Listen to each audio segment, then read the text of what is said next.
I don't get it. I genuinely, truly don't get it. Why are men so sensitive these days? All I said was that my gaming partner actually listens to me. That's it.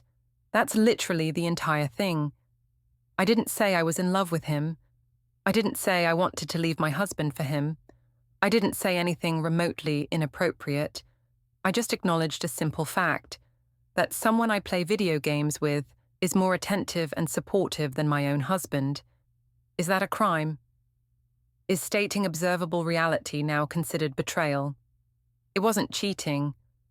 How could it be cheating? It's literally online. It's a video game. We're avatars shooting aliens and collecting loot. That's not a relationship. That's a hobby.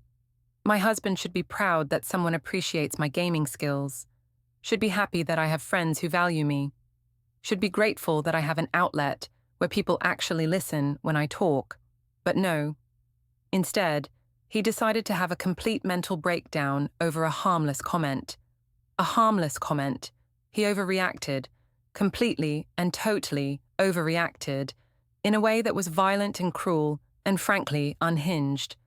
And everyone, my friends, my family, even random people on the internet, keeps acting like I'm the one who did something wrong. Let me be crystal clear about something. Compliments in a game don't count as real emotions. When someone says, "nice shot," or "you're really good at this," or even "you're amazing," that's just gaming culture. That's how people talk online. It doesn't mean anything. My husband never even plays with me. He thinks gaming is a waste of time. He thinks my hobby is stupid and childish and a waste of money. But my gaming partner, he actually joins me. He actually wants to spend time doing something I enjoy. He actually makes me feel valued. So, yeah, I said he treats me better. Because he does. At least he did. Before everything exploded. Before my entire life got destroyed. I'm sitting here right now, looking at the shattered pieces of my custom-built gaming PC on my lap.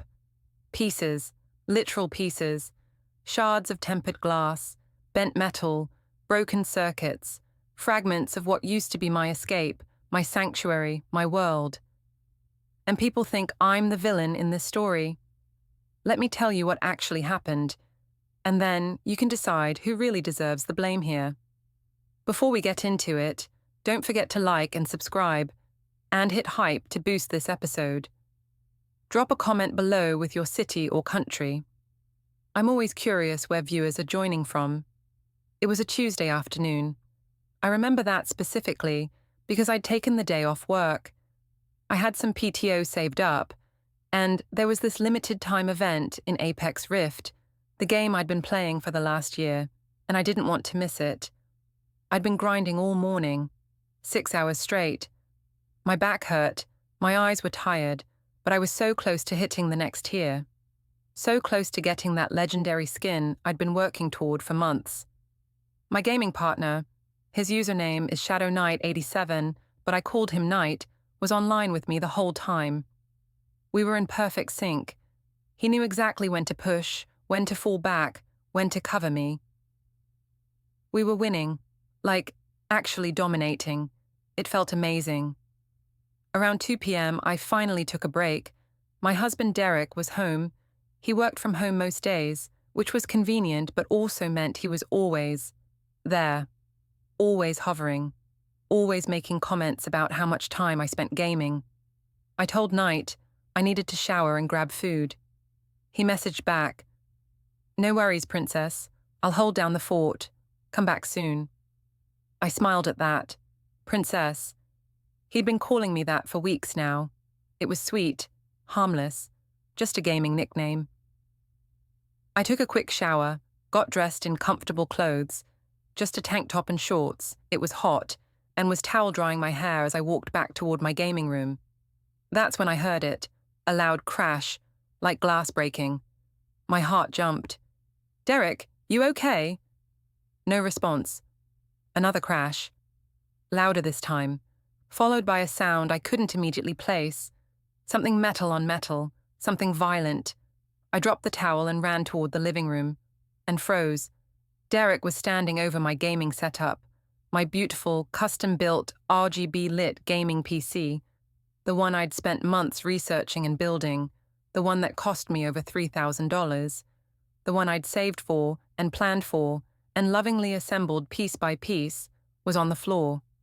The side panel was off, and Derek was holding our toolbox hammer. Our hammer. "What are you doing?" I screamed. "Stop!" He looked up at me. His face was completely calm. Too calm, eerily calm. "You said he treats you better," Derek said, his voice flat and emotionless. "What? What are you? Put down the hammer. So let him buy you a new world to live in." And then, while making direct eye contact with me, he raised the hammer above his head. "No!" He brought it down, right into the motherboard. The sound was horrific. Crunching, cracking. Sparks flew. The RGB lights flickered and died. "Stop! Stop it!" I lunged toward him, but he sidestepped me easily. He raised the hammer again. "That PC cost more than my car." I was shrieking now, tears already streaming down my face. He smashed it again. Glass from the side panel shattered across the floor. My custom cooling system, the liquid cooling tubes I'd installed so carefully, burst, spilling bright pink coolant everywhere. "Derek, please." Again, the sound of metal on plastic, circuit board snapping, components crumbling. Again. My graphics card, my RTX 4090, the one I'd waited 6 months to buy, the one that cost $1,600 alone, bent and broke under the hammer. Again. My SSD, with all my games, all my progress, all my screenshots and videos and memories, destroyed. I grabbed his arm, tried to pull him away. He shrugged me off like I weighed nothing. "You're insane!" I screamed. "You're fucking insane!" He didn't respond, just kept swinging, methodically, deliberately, until there was nothing left but pieces, fragments, ruins. When he finally stopped, he was breathing hard, not from exertion, but from something else, from rage that had finally found an outlet. He dropped the hammer. It clattered against the hardwood floor, leaving a dent. He looked at me. "I'm done," he said quietly. Then he walked past me, grabbed his keys from the counter, and left. Just left. I stood there in the wreckage of my gaming setup, covered in coolant and glass shards and broken dreams, and I couldn't even process what had just happened. Before everyone starts with the "you deserved it" comments, because I know that's where this is going, I've seen enough internet discourse to know how this works. Let me explain the full context. This wasn't about me doing anything wrong. This was about Derek being insecure, Derek being controlling, Derek being unable to handle the fact that I have a life outside of our marriage. Knight and I? We were friends. Gaming friends. That's IT. Yes, he was supportive. Yes, he complimented me. Yes, we talked every day. But that's what friends do. It wasn't emotional cheating. It was gameplay chemistry. We worked well together. We had compatible play styles. We could predict each other's moves. That's not romance. That's strategy. And sure, maybe there was some light flirting. But it was game flirting. It was performative. It was just part of the culture. People flirt online all the time. It doesn't mean anything. It's just banter. Just fun. Just adding some personality to the experience. When Knight would say things like, "You carried that round, you're incredible," or "I don't know what I'd do without you on my team," or "You make this game worth playing," that was just being nice. That's how you build team morale. And, okay, fine, there were some things I maybe didn't tell Derek about, like the late-night voice calls when Derek was asleep, or the private Discord server Knight and I made, just for the two of us, for strategy planning, or the fact that we'd been playing together every single day for 8 months, or that I'd given Knight a special nickname on my friends list, My Player 2, or that we'd bought matching character skins, or that I'd called him Babe on stream a few times. But that was an accident, a slip of the tongue. It didn't mean anything. Or that Knight would message me Good morning, princess, ready to grind. Every single day, and I'd wake up smiling when I saw it. But none of that means what you think it means. My husband just doesn't understand gaming culture. He doesn't get that this is how people interact online, that it's different from real-life relationships, that it exists in a separate space with different rules. If he'd just asked me to set some boundaries, I would have. Maybe. Probably. But he didn't ask. He just destroyed everything. Looking back, and I'm only saying this because people always demand self-awareness in these stories, there were maybe some signs that Derek was getting concerned. Not that he was right to be concerned, but he was noticing things, like the fact that I was playing 6, sometimes 8 hours a day, or that I'd laugh louder at Knight's jokes than I'd laughed at anything in months, or that I'd bought a better microphone specifically so Knight could hear me more clearly, or that I'd started doing my makeup before gaming sessions. Just light makeup, just to feel good, not for any particular reason. Definitely not because we sometimes turned on cameras during Discord calls. Derek started making comments. You're on there a lot. Who are you talking to? Do I know this person? You never laugh like that with me anymore. And I'd brush him off. It's just gaming, Derek. It's my hobby. You have your hobbies. They're my friends. I'm allowed to have friends. Don't be so paranoid. It's literally just a video game. But his comments got more pointed. One night, he actually came into my gaming room while I was mid-session with Knight. I was in the middle of saying something like, "No, stop. You'll make me blush, you idiot," because Knight had just complimented my aim. Derek stood in the doorway, just watching. I muted my mic. "What?" "Who's that?" he asked. "My gaming partner, Knight. I've told you about him." "You talk to him like that?" "Like what?" "Like that. All giggly, flirty." "It's not flirty. That's just how gamers talk."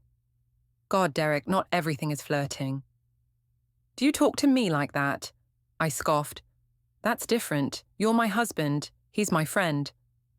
"Seems like you enjoy talking to your friend more than your husband."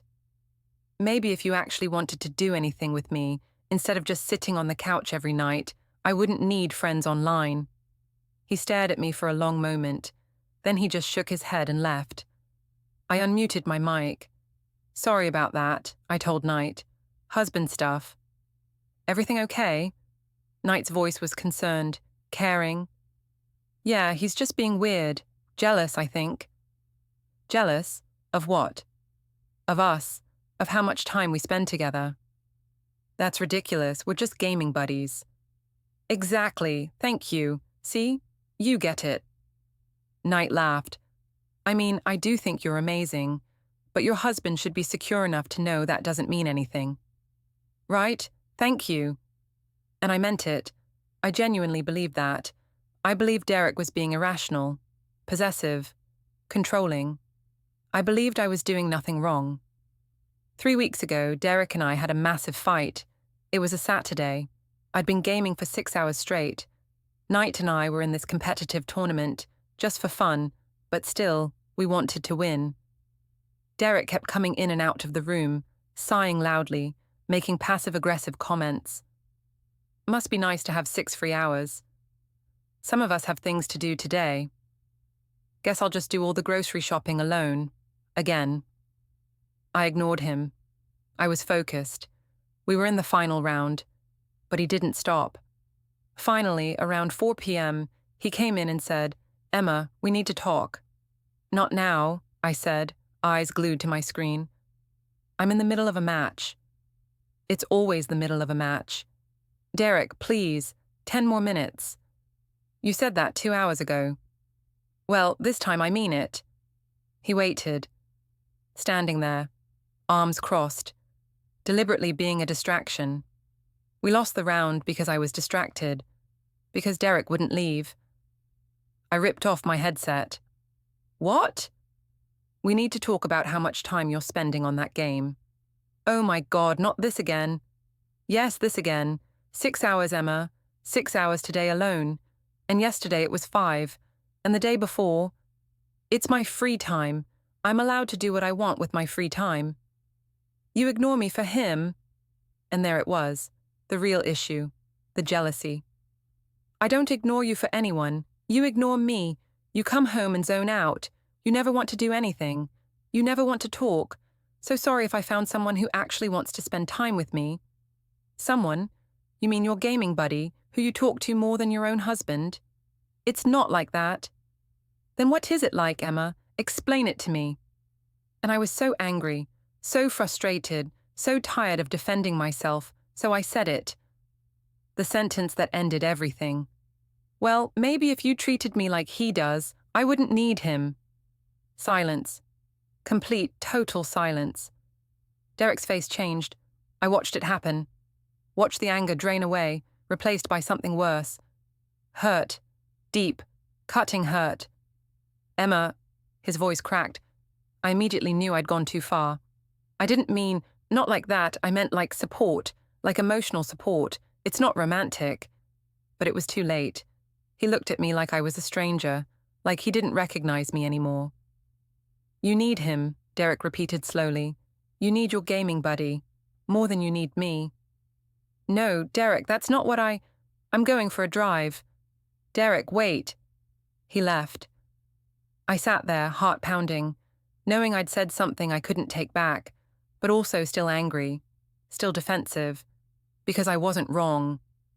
Knight did treat me better. He was attentive, interested, engaged. Derek had stopped being those things years ago, so why was I the bad guy for acknowledging it? Derek came home late that night, didn't talk to me, just went straight to bed. The next morning, I thought things had blown over. I got up early, well, early for me, around 10 a.m., and went straight to my gaming room. Knight was already online, waiting. Morning, Princess, he said when I joined the voice channel. Ready to make up for yesterday's loss? I smiled. Always. Let's destroy some noobs. We played for a couple hours. It was fun, easy, comfortable. At one point, Knight said something that made me laugh. I don't even remember what, something stupid about the game. And I said, God, you're the only man who really understands me. I said it softly, not thinking, just as a throwaway comment, a joke, an exaggeration. I didn't know Derek was standing outside the door, listening. He told me later, after everything exploded, that he'd been standing there for 10 minutes, that he'd heard me tell Knight, "Good morning, babe," when I first logged on. I don't remember saying that, but apparently I did. That he'd heard me say, "I wish Derek was more like you." That he'd heard me tell Knight, "You make every day better." That he'd heard Knight say, "You deserve someone who appreciates you," and me respond, "I know, I really do." Derek said he stood there listening to me have more emotional intimacy with a stranger online than I'd had with him in months. And something inside him just broke. When I came out of my gaming room around 1 p.m., told Knight I needed to grab lunch, Derek was sitting on the couch, just sitting there, staring at nothing. "Hey," I said cautiously, "you okay?" He looked at me. "Do you love him?" "What? Who?" "Your gaming partner." "Oh my God, Derek, no. We've been over this. Do you love him more than me?" "I don't love him at all. He's a friend." "You said he's the only man who understands you." My blood went cold. "You were listening to my conversation. I live here, Emma. I can hear you through the door." That's private. That's an invasion of privacy." "You want to talk about invasion? You've been having an emotional affair for months." "I have not." "You tell him you need him. You tell him he treats you better. You call him babe." It's just how gamers talk." He stood up, walked toward me. His eyes were red, like he'd been crying. "I'm done," he said quietly. "Done with what?"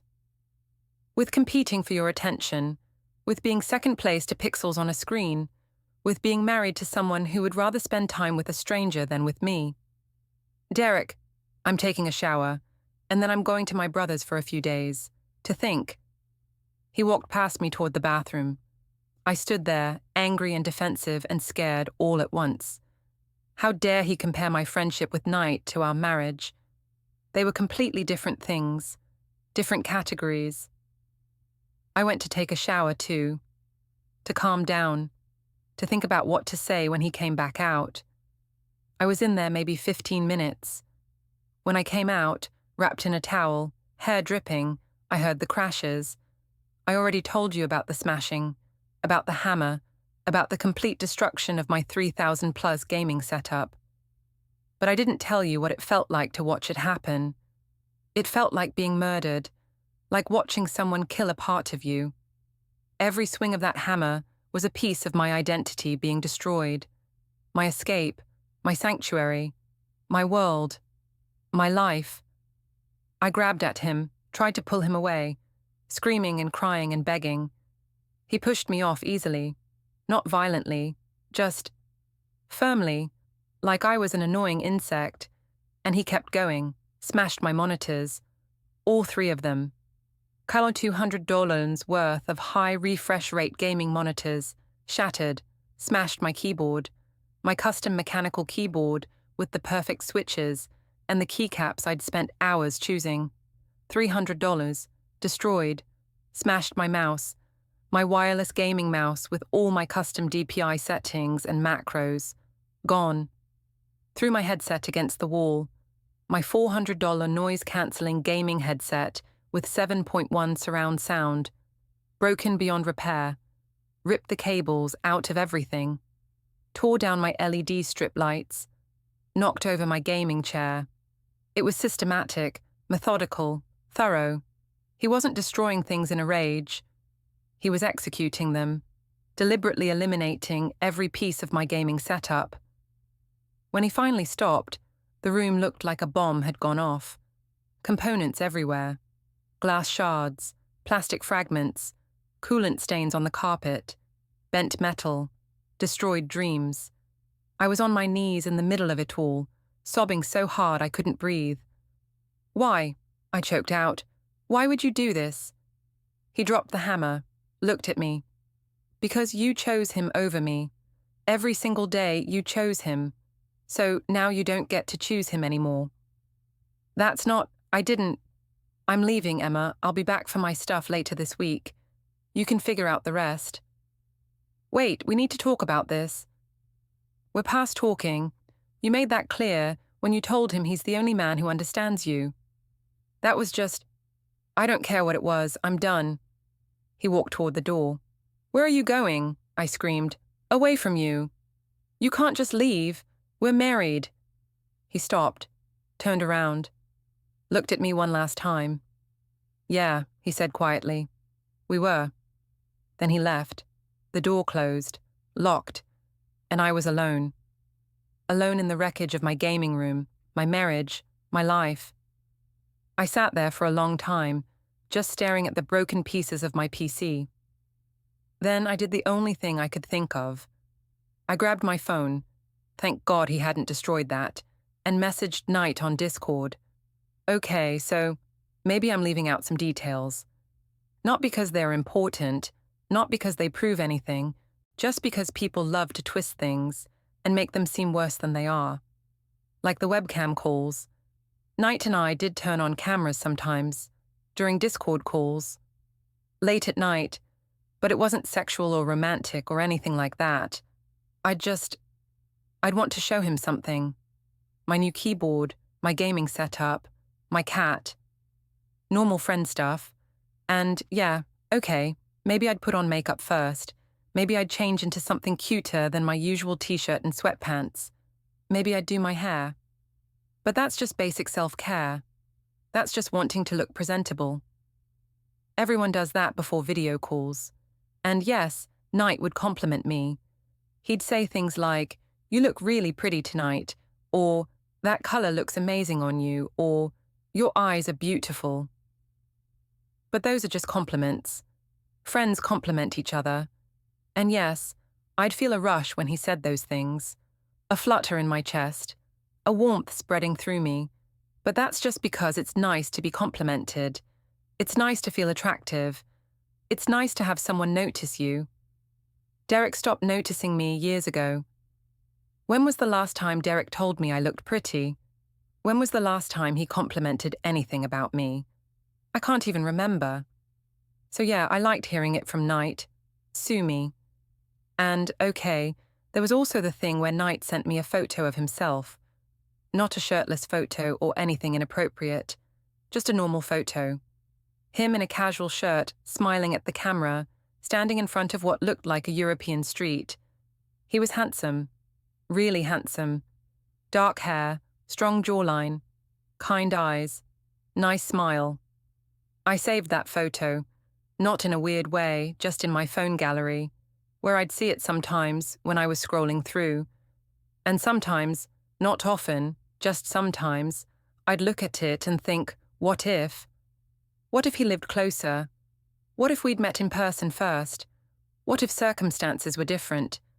But those were just idle thoughts, fantasy thoughts, the kind of thoughts everyone has sometimes.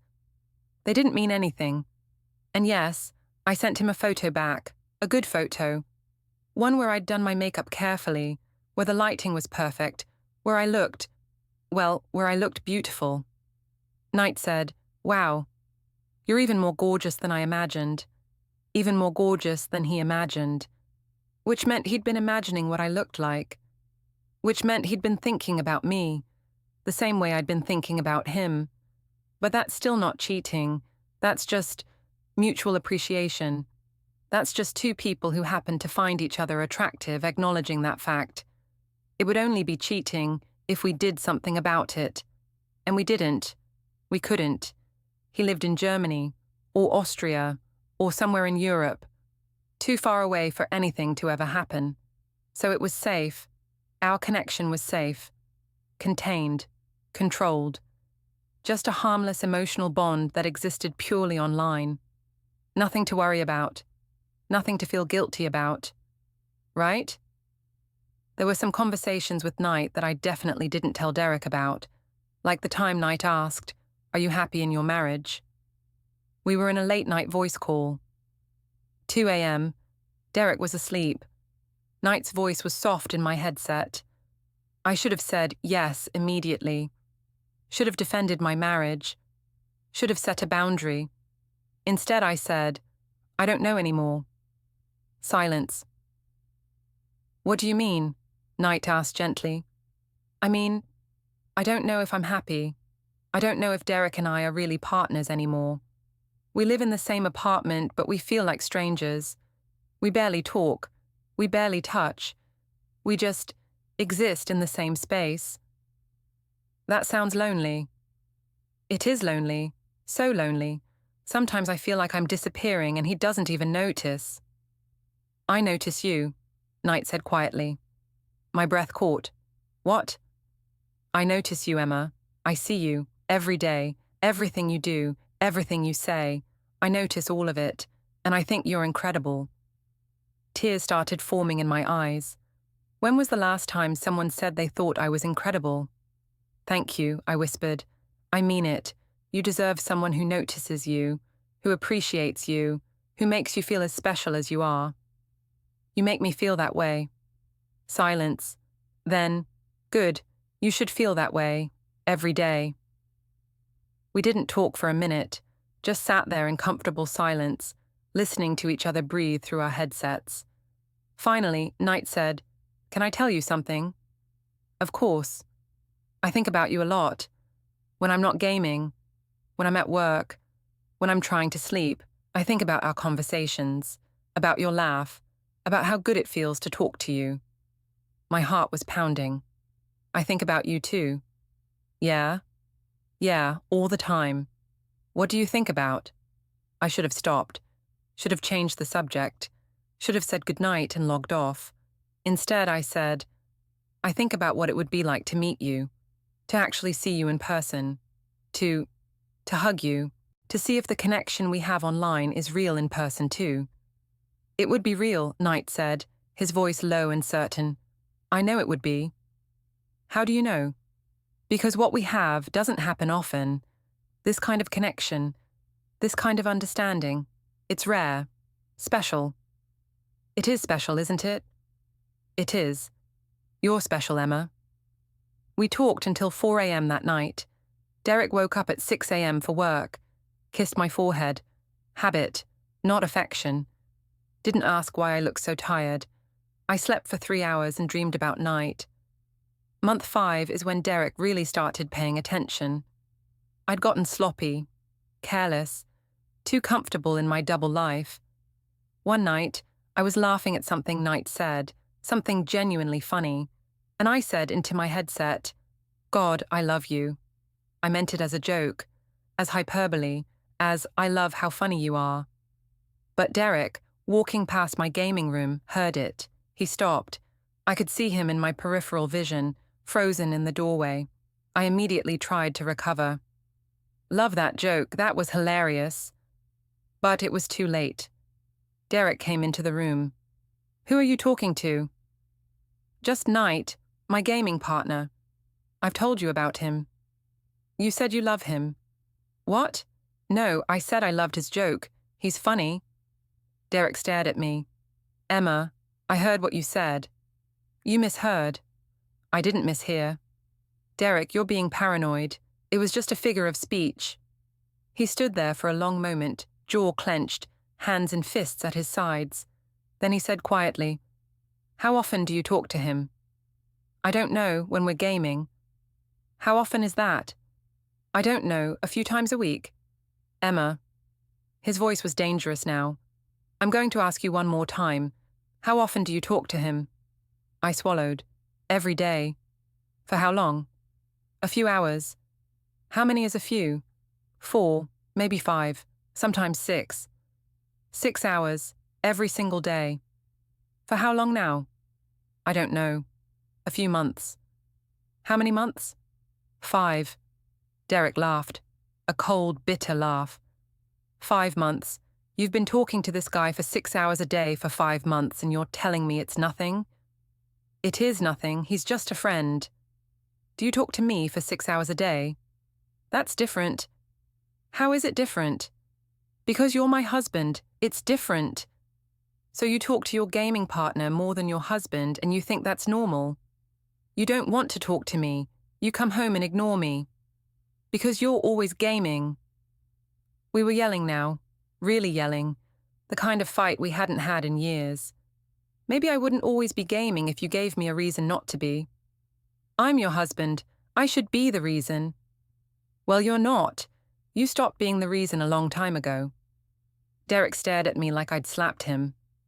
Wow, he said quietly. Okay. Okay. He turned and walked out.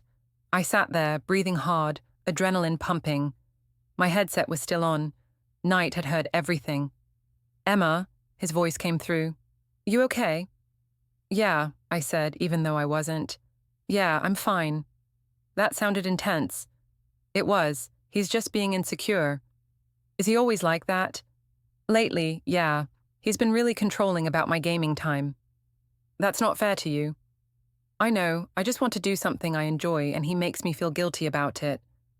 You shouldn't have to feel guilty for having friends. Exactly. Thank you. God, you get it. You actually get it. I do, and Emma. Yeah? For what it's worth, I love you too. My heart stopped. What? When you said it earlier, I know you were joking, but I'm not. I love you, Emma. I know I shouldn't. I know it's complicated, but I do. I should have said, Knight, we can't do this. I should have said, this is inappropriate. I should have logged off. Instead, I said, I think I love you too. And once those words were out there, everything changed. Knight, Knight, please, I need to talk to you. 3 dots appeared. He was typing. Hey, what's up? You disappeared earlier. My husband destroyed everything. My PC is gone, he smashed it with a hammer.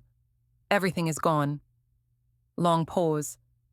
The dots appeared and disappeared several times. Finally, whoa, that's intense, that's it. That's his response. That's intense.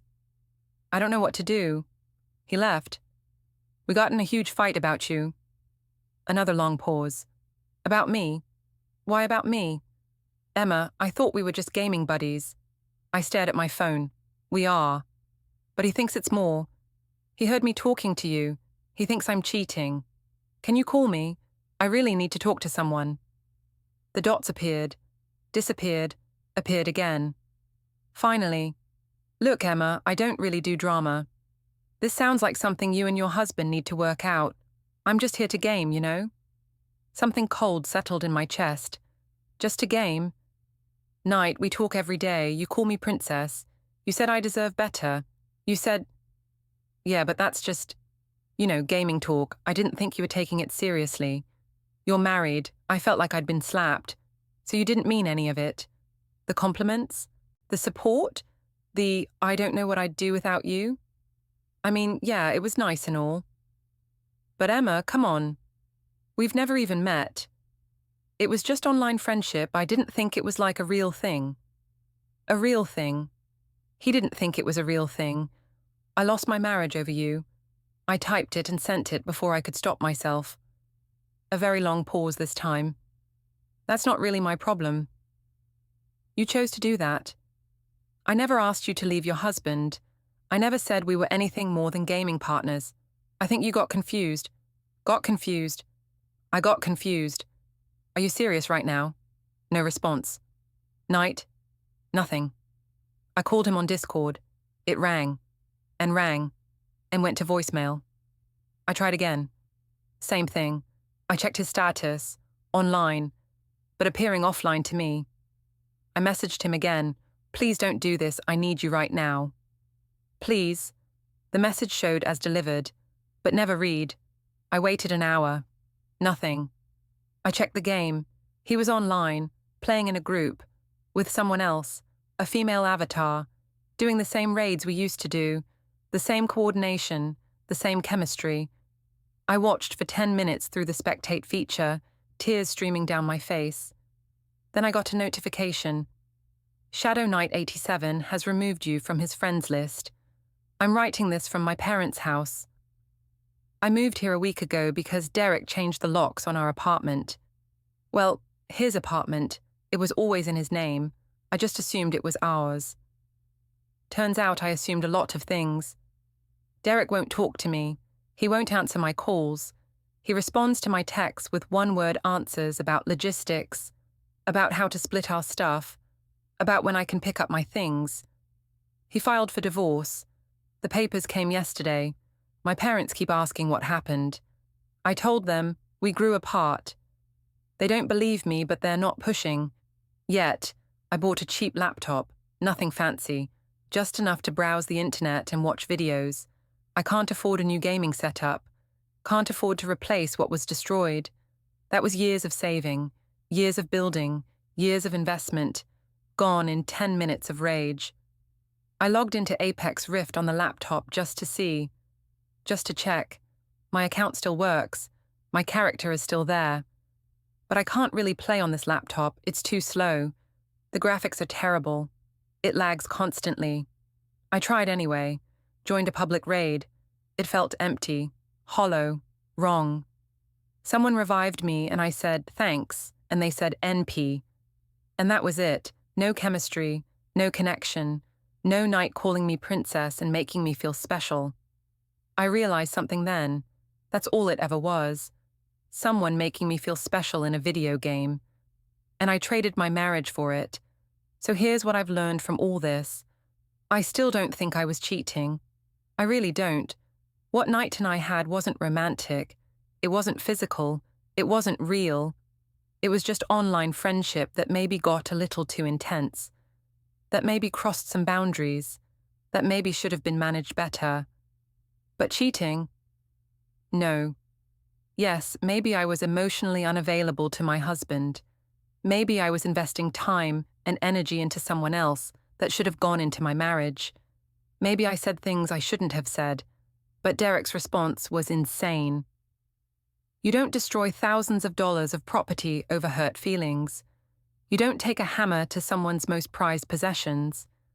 You don't systematically eliminate someone's hobby and passion and escape from reality. He could have talked to me like an adult, could have suggested counseling, could have set boundaries, could have asked me to stop playing with Night. I would have said no, but at least he could have asked. Instead, he chose violence. He chose destruction. He chose to punish me in the most cruel, vindictive way possible. And everyone takes his side. My parents think I was having an affair. My friends think I was emotionally cheating. Even random people on the internet, when I posted about this looking for support, called me toxic and said, I got what I deserved.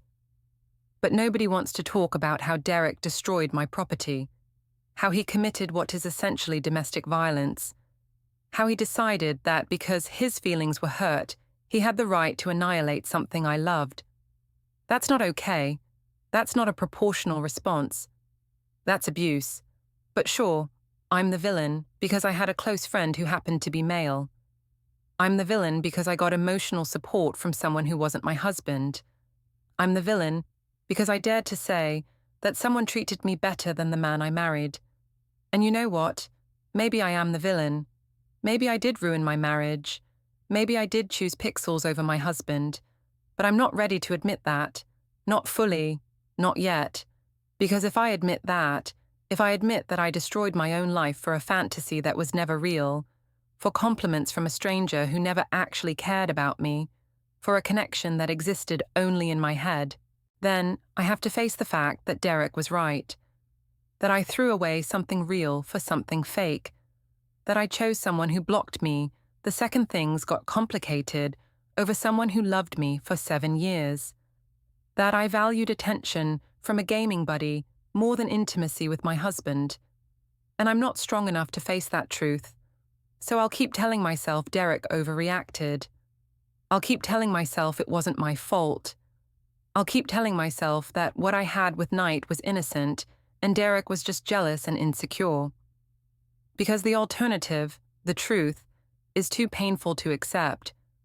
The truth is that I'm exactly what everyone says I am.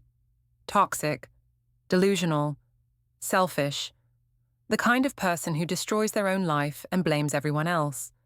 But admitting that would mean taking responsibility, and I'm not there yet. Maybe I never will be.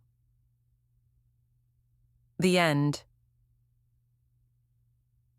She learned nothing. She still thinks it wasn't cheating because it was just online. She still thinks Derek overreacted instead of accepting that he finally snapped after months of being second place to a stranger. She still thinks she's the victim of his violence instead of the architect of her own destruction. She still doesn't understand that emotional betrayal is betrayal. That choosing someone else, even just in attention, in intimacy, in priority, is still choosing someone else. That marriage requires presence, and she was never present. Her body was there, but her heart was in a game with someone else.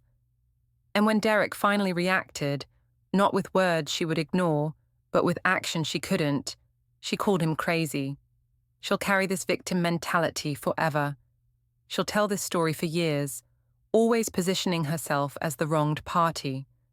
She'll never accept that she destroyed her own marriage, that she chose a fantasy over reality, that she loved the attention more than the person. And that's the most toxic part of all.